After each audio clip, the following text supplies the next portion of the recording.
రాత్రి పడుకుంటే చాలు ముక్కులో దిబ్బడ, ఆగని దగ్గు, గొంతులో గరగర మిమ్మల్ని పడుకునివ్వట్లేదా? ఎన్నో మందులు వాడినా ఉపశమనం లేదా?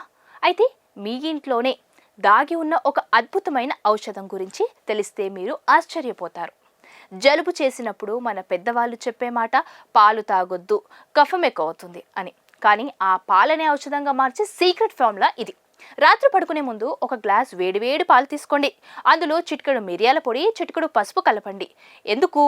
పసుపులో ఉండే కర్క్యూమిన్ యాంటీబయాటిక్లా పనిచేసి ఇన్ఫెక్షన్ని చంపేస్తుంది. మిరియాల ఘాటు గొంతులోని కఫాన్ని కరిగించి శ్వాసనాళాలను క్లియర్ చేస్తుంది. వేడి పాలు మీకు ప్రశాంతమైన నిద్రనిస్తాయి. ఈ మూడు కలిస్తే అది జలుబు పాలిట యమపాశం. దీని కేవలం జలుబు ఉన్నప్పుడే కాదు, ఇమ్యూనిటీ పెంచుకోవడానికి కూడా వాడొచ్చు. పిల్లల నుంచి పెద్దవారి దాకా ఎవరైనా తాగొచ్చు. అయితే గుర్తుంచుకోండి, చిటికెడు మాత్రమే, ఎక్కువైతే వేడి చేస్తుంది. ఈ రాత్రి నుంచే ప్రారంభించండి. తెల్లారేసరికి ఆ మార్పు మీకే తెలుస్తుంది. ఇలాంటి పవర్ఫుల్ హెల్త్ సీక్రెట్ ట్రెండింగ్ వార్తల కోసం మన ఛానల్ని ఇప్పుడే సబ్స్క్రైబ్ చేసుకోండి.